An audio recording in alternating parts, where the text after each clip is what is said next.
BJP की spokes person Nupur Sharma की जानिब से गुस्ताखाना बयान के बाद अब पूरी मुस्लिम दुनिया ने भारत से माफी मांगने का मुतालबा कर दिया है। मोदी की वजह से गल्फ कंट्रीज के साथ भारत के ताल्लुकात दांव पर लगते जा रहे हैं। मिडल ईस्ट में रहने वाले हिंदू वर्करों के मुस्तकबिल को दांव पर लगा दिया गया है। यूएई, जिसे नरेंद्र मोदी अपना पक्का दोस्त समझता था, अब उसने भी बीजेपी को कंडेम कर दिया है। यूएई की फॉरेन मिनिस्ट्री ने बयान जारी किया है कि बीजेपी जो कुछ भारत में कर रही है ये इंसानियत से गिरी हुई हरकत है। कुवैत और कतर के बाद दीगर अरब ममालिक में गम और गुस्सा फैलता जा रहा है और ये रुकने का नाम नहीं ले रहा। कई ममालिक ने अब ऑफिशियल लेवल पर इंडियन एम्बेसडर को समन जारी करते हुए कहा है कि इंडिया मुसलमानों से माफी मांगे और ये माफी ऑफिशियल लेवल पर होनी चाहिए।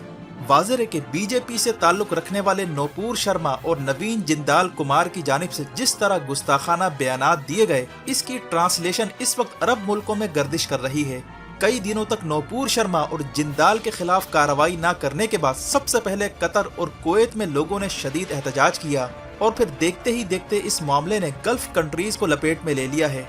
इंडियन प्रोडक्ट्स का बाइकॉट शुरू कर दिया गया है। सुपर स्टोर से इंडियन प्रोडक्ट्स को निकाल बाहर किया जा रहा है। लोगों में इस लेवल पर गुस्सा देखकर वहां के हुक्मरान भी प्रेशर में आ चुके हैं। अरब हुक्मरान चाहते हैं कि लोगों के गुस्से को ठंडा करने के लिए भारत तमाम मुसलमानों से माफी मांगे। माफी से कम में अब बात नहीं बनने वाली।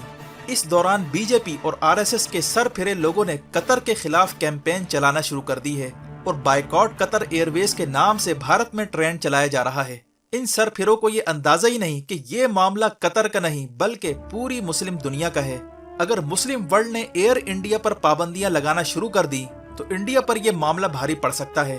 यही वजह है कि आरएसएस और बीजेपी के सर फिरे लोग अब मामलात को मजीद खराब करने जा रहे हैं। यानी माफी मांगने की बजाय और नूपुर शर्मा को सजा देने की बजाय ढटाई के साथ इसे सपोर्ट किया जा रहा है और उल्टा अरब कंट्रीज के खिलाफ ट्रेंड शुरू कर दिया गया है।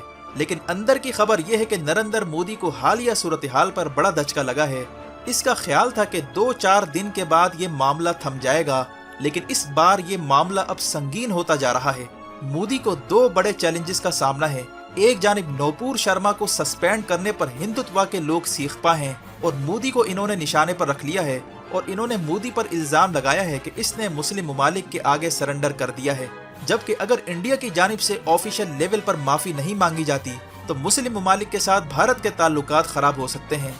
याद रहे कि भारत के फॉरेन रेमिटेंस का सबसे ज्यादा हिस्सा गल्फ से आता है जो कि 60% बनता है। अगर मोदी माफी नहीं मांगता तो इसके नतीजे में भारतीय वर्करों के लिए नई मुसीबत खड़ी हो सकती है और भारतीय मसनूआत पर बैन भी लगाया जा सकता है। इस तरह मोदी की एंटी मुस्लिम पॉलिसियों का खमियाजा आम लोगों को भुगतना पड़ सकता है जिनका इस मसले से ताल्लुक नहीं है। मोदी को शायद अंदाजा नहीं कि मुसलमान सब कुछ बर्दाश्त कर सकते हैं, लेकिन ये मामला किसी सूरत इनके लिए काबिल बर्दाश्त नहीं है।